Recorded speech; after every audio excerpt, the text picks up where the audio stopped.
جی سر. بسم اللہ الرحمن الرحیم. آج ہمارا یہاں لانی تھانے میں اکٹھا ہونا ایک 4 تاریخ کو مجلس ہوئی جس میں ایک اس نے شعر پڑھا. اس شعر میں گستاخی کے الفاظ شامل ہیں جو اس نے گستاخی کی ہے گستاخ نے. تو آئے دن یہ ہمارے ضلع کے اندر ہمارے تعلقے کے اندر یہ گستاخی ہو رہی ہیں.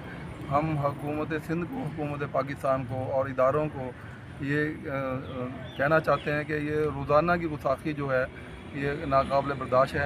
اس کو فی الفور بند کیا جائے. ان کو قانون کے دائرے میں لا کے سزائیں دی جائیں تاکہ یہ آئندہ دوسرا کوئی گستاخی نہ کر سکے.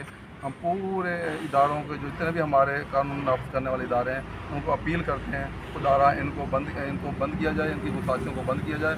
صحابہ کرام کے شان میں گستاخیاں کرتے ہیں, پھر یہ بعد میں کہہ دیتے ہیں یہ ہم سے غلطی ہو گئی ہے ہمیں معاف کر دو, یہ ہم نے یہ کر دیا ہم نے وہ کر دیا ہمیں مہربانی کر, ہم بھی مسلمان ہیں. پھر ایسے یہ طرح کے نمونے کر کے پھر اپنے آپ کو معافی کے چکر میں لے کے چلے جاتے ہیں کہ ہمیں معاف کر دو. ٹھیک ہے, ہم پھر بھی اعلیٰ افسران سے اور ہم حکومت سندھ سے کہتے ہیں کہ خدارہ ان کے اوپر پابندی کی جائے اور ان کو فی الفور ان کو جو بھی کرتا ہے گستاخی ان کو فی الفور سزا دی جائے.